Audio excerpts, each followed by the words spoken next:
You're listening to The Adventuring Party, talking about gaming the Irish way.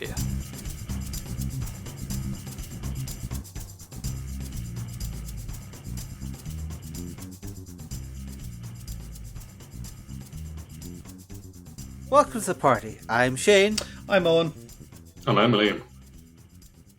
And we're here today to talk about a modern classic of board gameness and what it tells us about a very particular style of gaming that, is being, seeing a lot more of in the board game space, but touches all aspects of gaming. So, Liam, you're the one who has had the most experience with this game. I've been bugging people for a while now. Basically, I got the board game Root by Letter Games for Christmas, and I have been playing the hell out of it. I guess probably the whole thing is it's for between 2 and 4 players.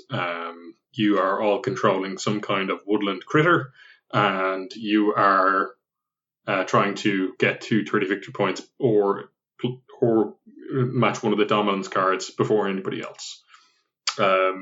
What's probably most interesting about it, the artwork is really good. The play components are all very good, very nice. What's probably most interesting about it is that each of the factions has a totally different style of play. Their turn order is totally different. So that's why I kind of wanted to talk about that game and then just talk in general about asymmetric play in board games. I've enjoyed the hell of this game, so much so that I've since they had a Kickstarter going now. I think by the time we drop this, it'll have ended. But I was tempted to back that, but instead I went out and bought a third, and a fourth expansion to add to my existing collection. So yeah, that's probably as much of an endorsement as anything else that me and my family have enjoyed it. That we now own Root and 3 expansions. I think there's 6, and now with the Kickstarter there'll now be a 7th expansion. I've myself have only had the opportunity to play it once, and that was in WarpCon 2020, one of the last conventions before everything shut down. But it had a really good impression on me. It was very interesting to say, aesthetically it's lovely, but also it is very much a really good example of everyone is doing something different. And it's just got a lot of potential for how different people want to try different things. Yeah. So whichever faction you're doing is something different. I believe I was playing the Woodland Alliance.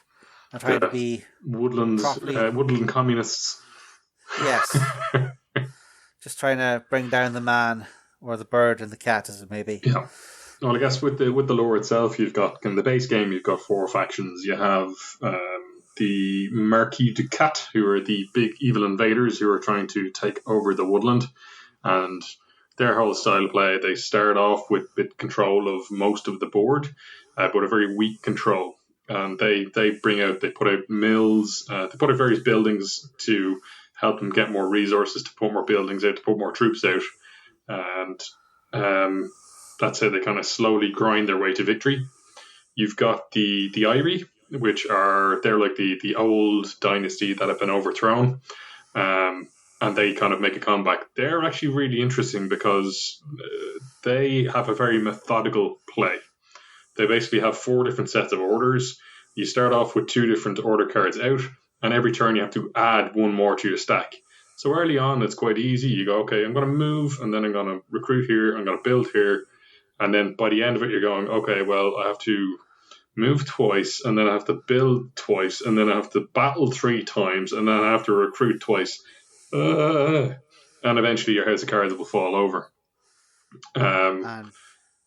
Then you've got the Woodland Alliance, who are all about, they're basically like the downtrodden, in between this big conflict between the Irie and the Woodland, between the Irie and the Marquis. They're kind of robbing, hooding it around and looking after the populace at large. And they're all about putting sympathy out.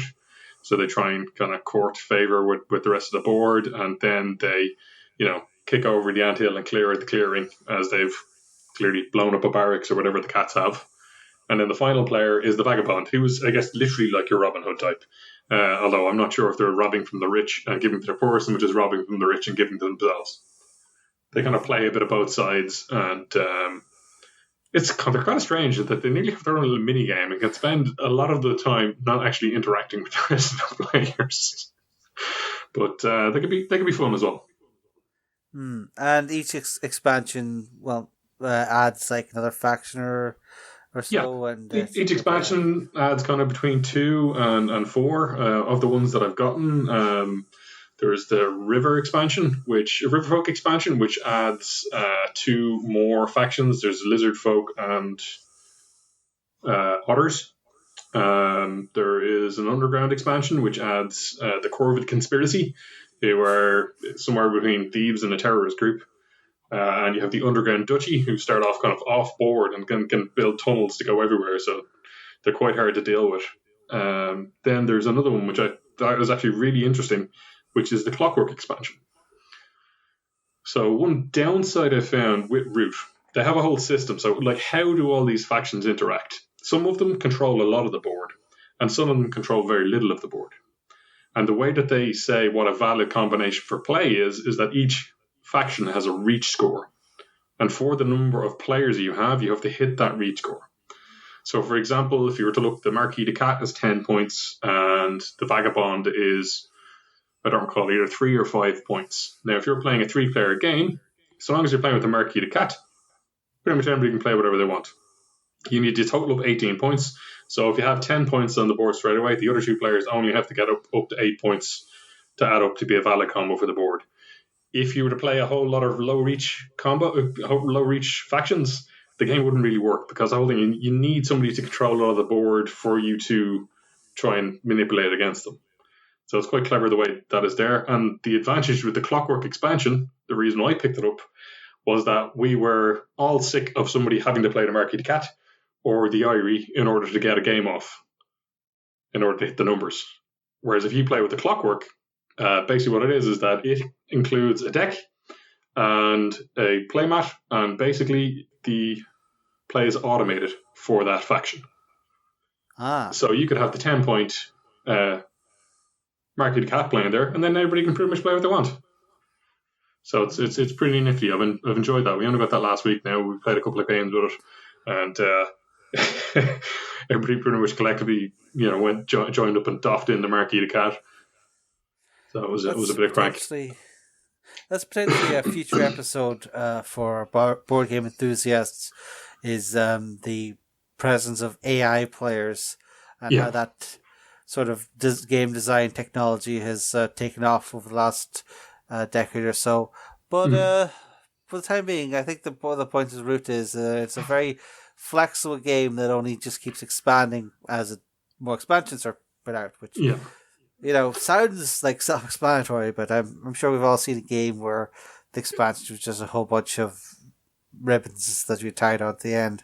I mean, it does bring up some pitfalls. So I guess one of the advantages with your traditional game, where it's symmetrical and everybody has the same style of play, is that it's very easy for players to pick it up, really, because you need to, well, not necessarily easy, but easier, because one person learns what they're doing, and they can then show everybody else.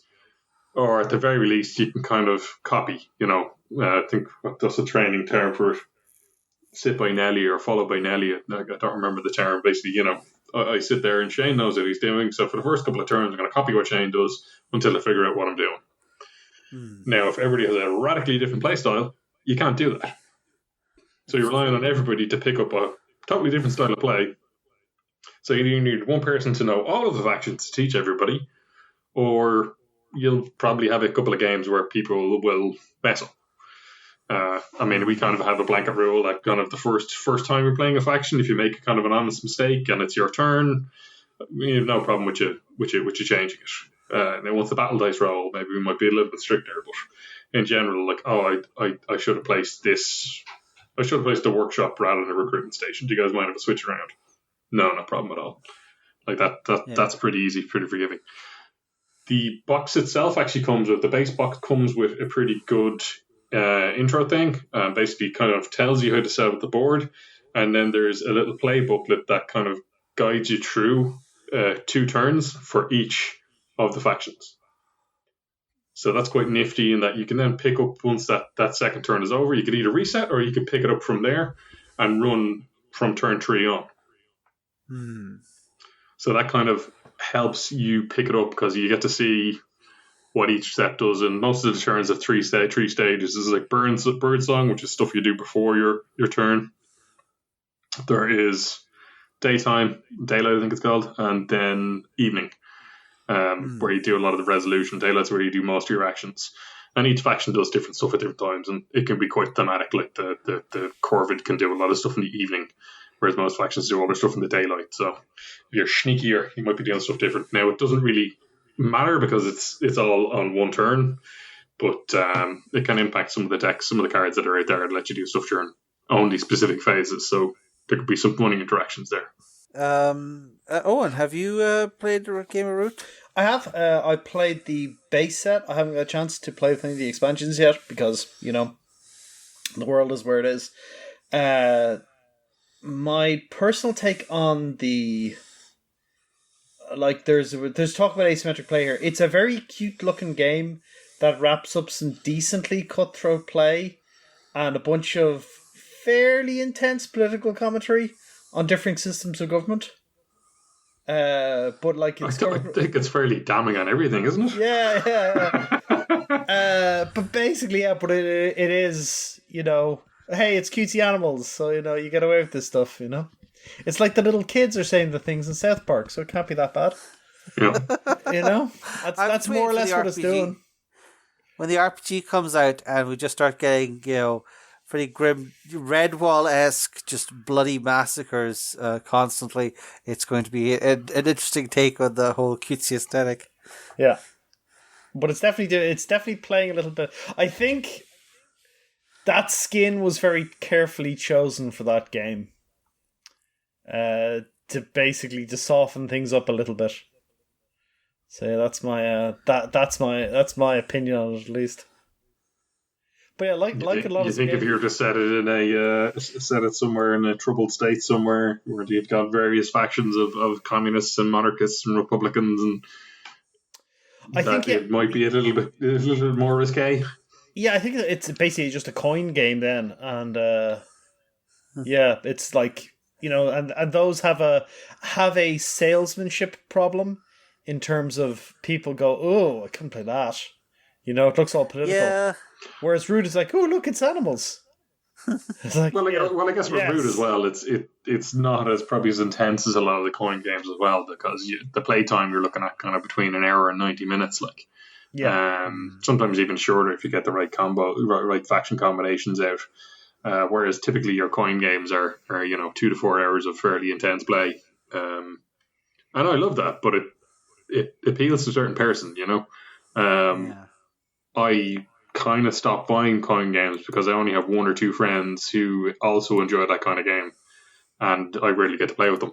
Whereas Root, we got a teenager in the house here, so it's myself and a partner and the teenager play the games, and Root is a good level of complexity for that. I don't think either of them would be willing to sit down and learn a coin game. No, it's a tough sell.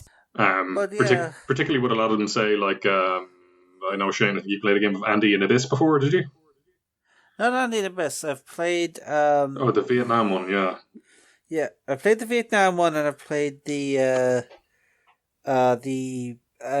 American War of Independence, and the third one was the Roman invasion of Gaul, and all of them were very interesting in the way that they sort of incentivized everyone to both, work with your designated partner, but also, look out for yourself.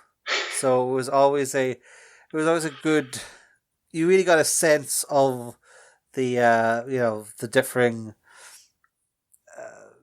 aspirations of your group, and it was always an interesting unique experience, I guess. But yeah, it is a type of play that I like to see more. But as you say, one of the big the Kuomintang and the Chinese communists, they have to work together to defeat the Japanese. But then they also have to make sure that they were in a good position to win the war that would then follow. The one that started before the Japanese and then kept going after. But yeah, it's as a gameplay mechanic, I really like the potential of asymmetric play. But as you say, one of the big hurdles for it in a board game space is that it takes away that ability to just sort of learn by observation, because everyone is trying to do different things. And it's hard to call it a barrier, but it is definitely a sort of disrupts the expected, learning cycle for a game. And you really have to you're picking something up, you really have to be in the mindset of, well, I'm going to read my board, I'm going to see what my faction does uniquely, I'm going to figure out all my triggers and when I get sympathy, when I get recruiting stations, etc., etc. And you kind of do have to be willing to lose a game or two to get the thing. So it might be.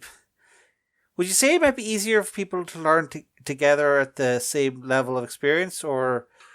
No. I mean, I think still the ultimate way or the best way is probably that you learn from somebody who knows both sides. So let's take the example of one of the earlier coin games, Labyrinth, which is it's kind of one player is playing ISAF and the other person's playing the jihadis. Ideally, you might have somebody who would know both sides, and then he would say, "Okay, I'm doing this. I'm going to try and bring this place up to governance 3. Ideally, you're probably going to stop me doing that because, if I get this place and then this place and this place, I'll have won the game. So maybe you want to start trying to do some plots here, or maybe destabilize this region over here so that it draws my attention away." But you nearly have to go into full instructor mode for the kind of the ideal one. And that's also, that relies on you being a very good player, but you're basically nearly consigning your first play at least to, I'm not really going to have any fun with this. I'm here to teach you the game. But then that's also another reason why I don't really pick up that many coin games now, is that the few players that I play those games with, I have had to have those sessions, and then you do 2 sessions, and then they eventually pick up the game, and then you never play it with them again. Just due to scheduling, so it can be tough. Asymmetrical play isn't that unusual. If you think about any of the ones like Doom or Hero Quest or any of those where you have a GM who's acting by a defined set of rules, I wouldn't say that your average role-playing game is asymmetric play, because ultimately the GM is not, they're playing by the rules, but they're not really, in that they can just have 10 bad guys in the next room and there's no say about it. Whereas with the Hero Quests and stuff like that, there's a defined mechanic that's there, So it's not that unusual for us. It's not really a new concept, but it's probably more explicitly played in that you get multiple people, multiple different sides involved. Yeah, so it's an interesting twist on what we're used to, but it also has a cost. Do you think there are any other issues with having asymmetric play as your thing? Well, I think the big one is the big one really is it's you have to know not just your side, but when you're also learning, you probably also want to know the other 2-3 sides that might be involved to make sure that the others are the other players are being honest. I know myself, the last time we played, or the first time we played, we made the mistake of throwing 2 of the expansions in at the same time. So we played with the Clockwork expansion, and I played with a new faction. And between trying to run the Clockwork Cats and playing the new faction, I was making a mistake, which very much favoured me. Now, if the other guys knew the factions, they would be able to point out my mistake, and I did. I discarded my hand just as a penalty, which set me back a bit. But ultimately I won the game, and maybe those mistakes were definitely a strong contributing factor in what I was doing there. In me winning. It wasn't intentional, but it was still a mistake that possibly swung the game. I think that's a big drawback, because we do kind of build, gaming is inherently based on honesty, and you can't, but you still want to keep a check on things, because players could be making that honest mistake. If somebody's actively cheating, that's a whole different deal. We've talked about cheating before, but there's the honest mistake can cause a problem. We've all played games where people have get a massive advantage because they mistook a rule. It's a lot easier for that to happen in an asymmetric game. Yeah. Have you seen anything like this happen in any other games, Owen? Yep. So, when you go into asymmetric play, you've got to realize a lot of the reasons why people like asymmetric play is that it allows them to deal with the fact that they are not as good as the people they're playing with. And when they underperform, it is not as entirely obvious that they're completely getting hockeyed because they're pursuing a different victory condition. And that's important sometimes in games where people are allowed play when they're just not up to playing with the group they're playing with in terms of pure play skill. So you can pursue an asymmetric strategy and hey, you're still going to lose, but at least it's not like, well, Liam scored 80 and Shane scored 75 and I got 3. So yeah, I feel like I feel great. Yeah, just good game. Yeah, good game, everyone. No, it's a way to go. Well, I got 3/4 of my victory condition. I was nowhere near actually winning, but I got 3/4 of mine. That's kind of cool. That's where you could hand them the vagabond and they can have a bit of fun, but they're not going to. And they don't have to worry about massive control of the board. They're just worrying about, okay, I need to have my cards for crafting, and then I need to be able to trade with another player. And if I want to, I can get involved in the fighting, but maybe I don't want to get involved in the fighting. Yeah, absolutely. Now, the problem is that it's much more designing from a game balance point of view to actually design multiple factions that interact with each other properly. You'll have problems with, I kind of built this as rock, paper, scissors, so you're going to have to use all three, at least one of all 3 of them. Don't play with just scissors, because the 3 scissors factions, 2 of them are about the same, but one of them's actually way better than the other 2 when it's just scissors. It's just that it's weaker against paper and slightly better against rock, and it only comes up, it depends how the person's designed it, but that will commonly cause you a problem where it's actually contingent on having the correct mix. Like, for example, let's say I've got a game that is the same, everyone plays the same, but position's incredibly important. Let's talk for a second about games like Diplomacy and the Game of Thrones board game, where it's like, oh, yeah, we played with Stark and no Greyjoy, and Stark did incredibly well. Stark kicked the hell out of everybody. That was because Greyjoy wasn't there to Harry the West Coast. Yeah, basically, or we didn't play with Lannister, and again, Stark does incredibly well because hey, the Lannisters aren't there to squeeze back on the Starks a bit. So you'll have occasional problems like that where hey, we've got those 8 factions in this game. You can play with these 5 or these 5. Can we just pick one of the 8? No, you cannot.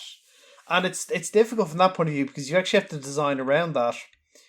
And that's very challenging, number 1. And number 2, like we said, you can't learn by mirroring your opponent's strategies. You can't just be like, okay, that seems to be working, I'll do that as well. And then I'll see how to leverage my advantages from there. It's like, he's doing something with resources I don't have and frankly don't understand. I'll keep going there, and I'll make my own mistakes. That's one problem. The second one is when you actually come into conflict with someone, it's like, hey, your honor score? And I was like, yes, I don't do much with that. It's just kind of there. And he's like, yeah, funny story. I'm going to need you to lose 5 honor now because I did this thing. And you're like, okay, why is that bad? Oh, when you get to 0 honor, you lose. I was not aware of that, really. How do I get honor back? I don't know. That's on you. But I am taking it off you. So it is one of those things where all of a sudden you can have a situation where you find yourself being attacked from an asymmetric direction you were not aware of, and perhaps are not very good at defending yourself against. And the solution, you ask the game designer, what's the solution against that? Oh, don't get in that position. Oh, yeah, don't let that happen to you. How do you attack a fortress when there's a superior force inside? Endeavour to be the one in the fortress first.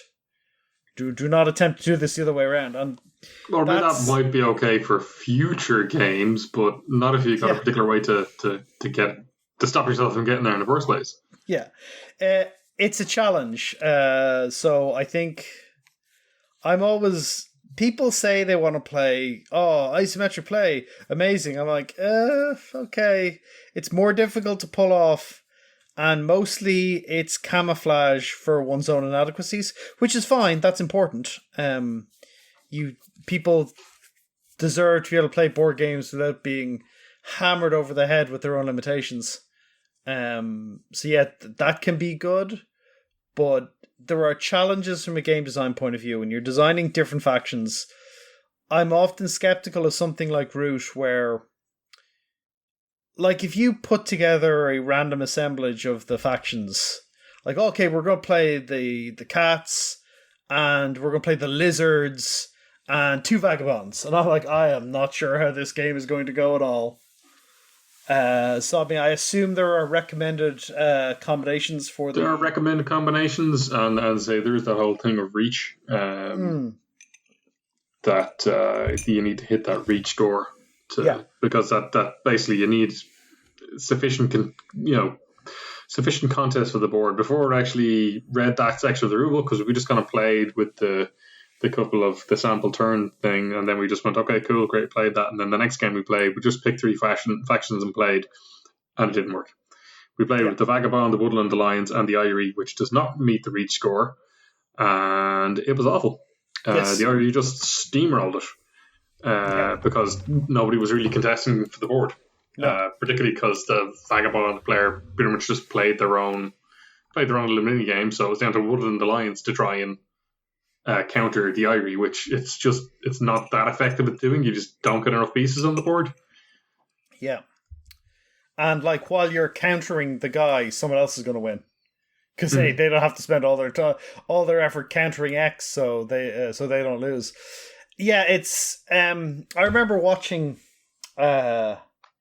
people playing Chaos in the Old World, and I played Chaos in the Old World 4 times. I played Nurgle. I won my first game with Nurgle. I played Khorne, won my first game with Khorne. Played Tzeentch, won my first game with Tzeentch. Played Slaanesh, won my first game with Slaanesh. At that point, I said, I am retiring. I can never equal this run.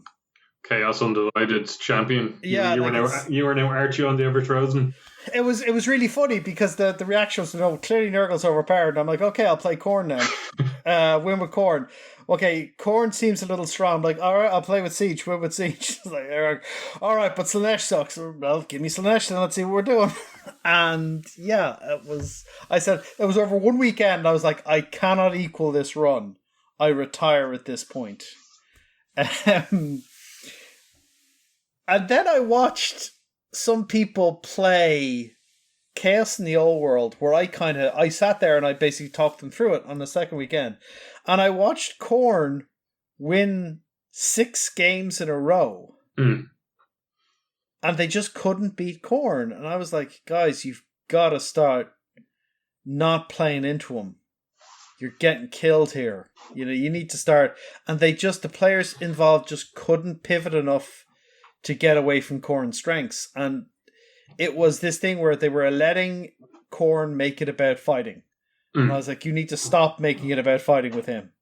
He's killing you every time. And well, that's the thing. Players can often, I guess it's a pitfall that can happen in a lot of games. I remember the classic one was in Twilight Imperium, which is pretty symmetrical. The only real difference is that everybody might have one little racial ability or 2 little racial abilities, and maybe some of the scores for buying stuff might be a little bit different. But the classic of that was people building up giant space fleets and smashing them into each other. In the meantime, someone sits quietly in the corner and gets the victory who wants to win. Yeah. We watched we were playing it and we were having so much fun building it. Building up stuff in Twilight Imperium, going, I'll research this and I'll do this and I'll move these fleets and I'll build this thing. I'll build my big fleet. And my brother's just looking at the board and he goes, I pick number 8. I gain 2 victory points. And we're all like, oh yeah. That one does that. Okay, he needs to get 10 to win. It's fine. Next turn, again, we're all picked up stuff. Then he's last to pick again. He's here. I pick 2 victory points. We're like, one of us should really do something about that. Third turn, picks it again. We're like, oh dear God, what are we doing?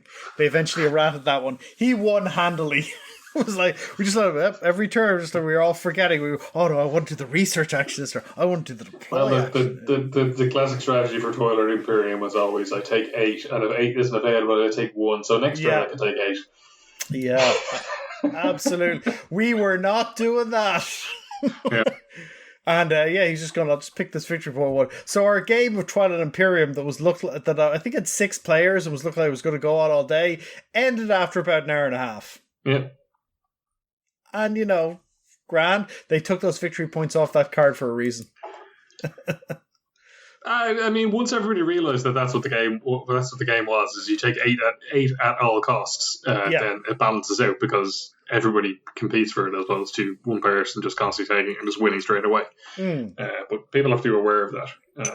But I guess, anyway, getting back onto the asymmetric the asymmetry of it all. Yeah. I guess we've been going for about half an hour now. So what we've kind of discussed some of the big pitfalls, that maybe there's a higher learning curve. I feel like we've maybe been a little negative on it, but I think that's sort of because its strength is also its weakness, in that it's intending to bring this very different way of approaching board games, but that also comes with increased, learning time and increased chances of, failure. Look, at the end of the day, I really like asymmetric play, because at the end of the day, if you're looking at a game which is going to model the conflicts in the Middle East, where you've got, kind of standing armies facing off against an insurgency, if you had a symmetric game, it would just, I don't know, I don't see it really fitting, because the two of them have very different modus operandi. So for me, that's why I really enjoy symmetric play, because it's certainly, if you're looking at a conflict based game, it's really how you can do it. It's also a way of getting extra mileage out of your games, because you might have, if you have several different factions that can play, like that with Chaos in the Old World. Now I don't know, I haven't played it, but is the experience of play particularly different when you play each of the factions? Oh, they play quite differently. Like Khorne is playing an area slaughter game where he's trying to kill as many people as possible. He's not about controlling territory at all. He's just a bit he is literally in it for the killing. And there's kind of 2 separate paths to victory. There's a dial victory, and there's victory point victory. So where you're taking up you're scoring victory points, and you're also advancing your dial. And you can focus on one or the other. And the way you do it is different. Like Nurgle is all about spreading corruption, and Tzeentch is all about kind of clever, tricky plays, tossing the other gods into each other to slow them down. And Slaanesh was, I think the way I did Slaanesh was I took +1 power point upgrade, +1 power point upgrade. If you have both +1 power point upgrades, have another +1 power point, and that just gave me so many more actions in a turn, effectively.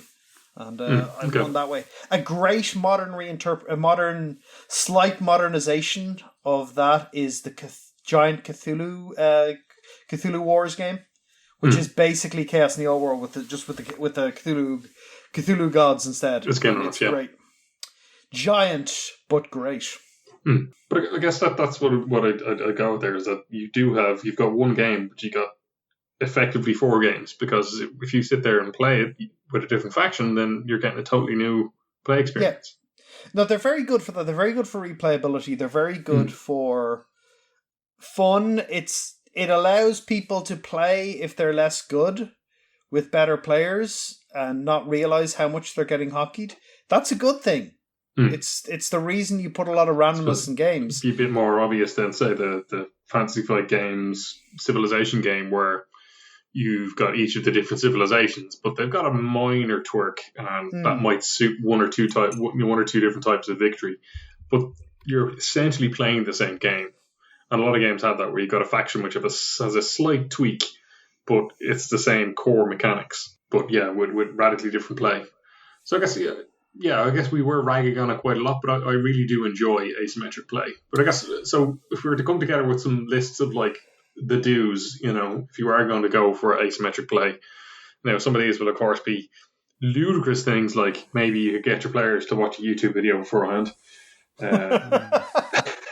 Never do. I'll never do 5 minutes homework for anybody. Never again.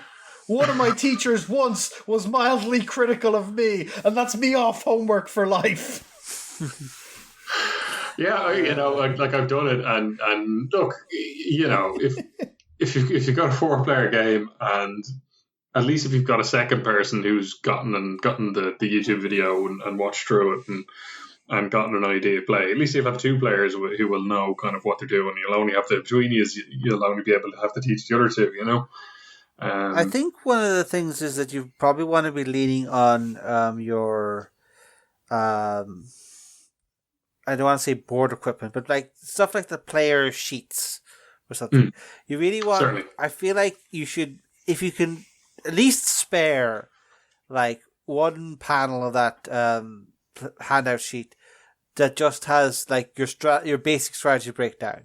Yeah. You do this, this, and this, and you're trying to get this, this, and this done, just so that people have a nice visual thing to see what they should be aiming for, what they need to think about. It doesn't need to be like a breakdown strategy guide. It just needs to be a little reminder to say, well, this is what your faction values, what you're good at, what you're bad at. That is one thing that Root has done quite well, actually. So you've got your little play cardboard sheet, but as well as that, there's a whole bunch of cards for each of the factions, and it's just literally just a playing card for each of the factions, and it says kind of what they're about, how they run, and how they want to try and win. So that's a neat little play aid. I mean, ideally, if you are a game designer and you're going to go down this road, you got to really think about those play aids and go, right, well, this can be a tough learning curve. How do I make it as easy as possible for people to pick it up? I think as a player, I think you can also make it easy as well. Don't rush through your turn. Don't just go, I do this, just done. Talk through each of the steps you're doing. Go, okay, it's my bird song. I have 3 cards. So that's less than my hand size of 5. So I draw a card. Moving on to my daylight phase. Okay, I'm going to recruit 2 guys in here with the first of my 2 actions here, and then I'm going to move them over to this clearing. I control the clearing I'm moving from. I don't control the clearing I'm moving to, so that's a legal move. That's fine. I'll do that. Then I'm moving into my evening, and I'm going to do this. I'm going to do that.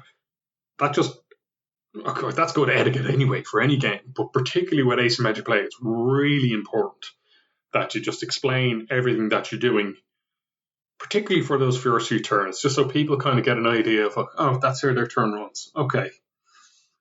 Right, well, if I burn down that recruiting station, they're going to have a hard time with that recruit action, aren't they? If they can clearly see what you're doing, then they may be able to figure out how to come up with your works as well. If I'm hard in asymmetric play at all, it's because I think people uncritically like it without actually thinking about the extra effort the designer has to go through to get it into a workable format. It's a lot more work. It's really easy when everyone's playing the same way to the same victory condition. It's much simpler to put it out there. And you have to examine the places where it defiantly gets shut down. The games in which people say, no asymmetric play, everyone uses the same rules. And look at ones like RPGs. There is very strong resistance to asymmetric playstyles in RPGs. And if you go back to the 90s, you'll see people using different subsystems, and there is a lot of critique against that in RPG circles, that, oh no, the system should be simple and universal, and you should just roll a dice, and if you have to add numbers, well, they better not be very big numbers, and that's kind of where they want them to be. Like if you had an RPG where, I'm the crystal mage, I use stones that I pull out of a bag, and that's how I resolve my stuff. He's a warrior. He picks chips up and then stacks them top of each other, and the one on the top resolves first and second throw. So nobody does that. They all try to work off a combined mechanic to make it easier to teach the game. Whereas when you're competing against each other, people like that little bit of obfuscation of different levels of skill. And they like the fact that the plays differently and it's a slightly different puzzle to solve. Balancing that can be its own thing as well. Like I know there are examples, say like with Netrunner and stuff, where there's asymmetric play.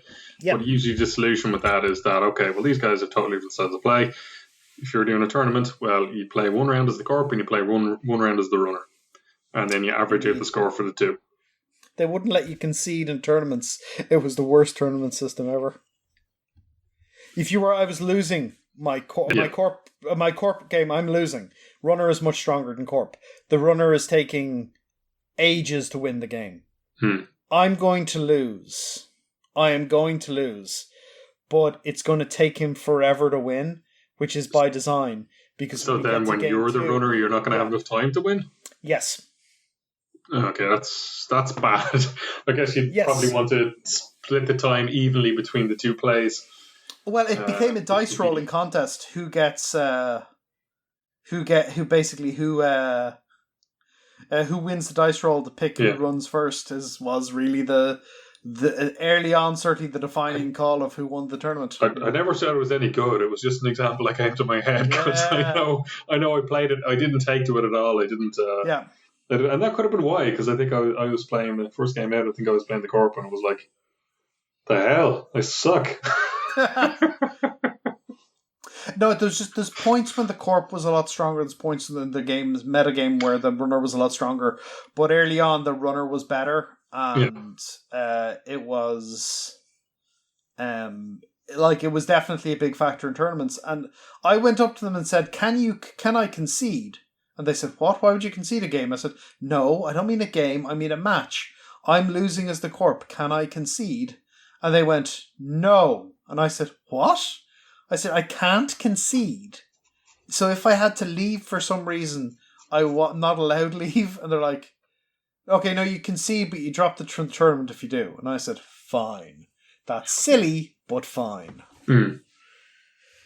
So yeah, interesting little wrinkle on some more competitive games in asymmetric play. So I guess if you're designing a system, figure out that thing of time consumption and stuff. I guess any other tips for symmetrical play? You've picked up your copy of Root, you've picked up your copy of Andy and Abyss, and can you remember the name of the Vietnam War game? Fire in the Deep? No, that's the Afghan one. Oh, I can't remember. Sorry. Have a GM. Have a GM. Have somebody who knows everything. Who's going to impartially referee the game and answer questions for people. If people are not prepared to go, let's have a bit of fun. No, I've done it for some games, and it really helps people's experience to have an independent person there just going, do this, do that, that's what you want to do, turn one. And then, hey, can I do this? Yes, you can. Because sometimes it's like, I can't ask you what I want to do, because that'll tip you off to what I'm going to do. But if you have an independent person there, you can go ask the independent person, and they can give you, basically a little bit of this is how it'll work, or you can try that, but it probably won't work, Give them the actual thing. I do think this is a good topic, and I would like to come back to the idea of asymmetric RPG at some point, but I suspect that's going to turn into another Wizards versus Fighters episode at some point. Well, everybody has their own little mini systems and how they operate, but I guess fundamentally you're still rolling whatever your dice are rolling to make some kind of attack and some kind of save, and you have some kind of armor class or some kind of stat you're going against. Well, the sides in this one seem to be very even, and everyone's opinions work in a slightly different way. It seems. But folks, if you'd like to attempt to undermine our monolithic imperial opinions with some nice guerrilla commentary, you can hit us up on our social media. But for now, it seems that this party is over.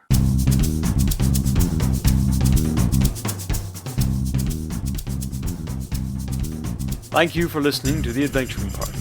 If you'd like to leave us a voicemail, you can head on over to SpeakPipe and drop us a line. Or you can join us on our Discord server, where we keep the party going after hours. Otherwise, you can find us on Facebook, YouTube, Spotify, or Twitter. Or you can email the hosts at party@theadventuringparty.net. The Adventuring Party is released under a Creative Commons Attribution Non-Commercial Share-alike version 3 license. But you probably knew that already. We hope you enjoyed the episode, and look forward to seeing you back here next week. Goodbye.